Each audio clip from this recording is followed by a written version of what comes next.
Here at Presidential Heating and Air, we do residential and light commercial. Anything you need done for your heating and air conditioning systems, we take care of you.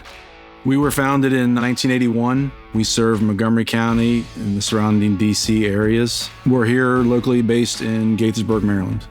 The team here is very close. We're like a family. And I think that makes going out and doing our jobs a lot easier because the HCAs, which they go out with the service guys on almost every job. So it's two guys going to every call. The first question is always, I get two guys today. Why is that? He's here to service your equipment, and I'm here to address any problems or any concerns that you may have. And the customers really buy into that. I think by being transparent and honest with the customer, they feel like they're a part of our family.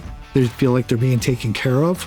We take pictures, we'll take videos, we'll take them by the hand and show them, and then help them to make an educated decision on what the next step should be. I'd like the customers to feel once we were finished working with them that they got a proper job done, that they got the right diagnosis, the right install. They can feel confident that, they're not going to have issues and they're going to be satisfied when they're done with this process. I think we stand for honesty. I think we stand for taking care of the customer the best we can, do it the way it's supposed to be done.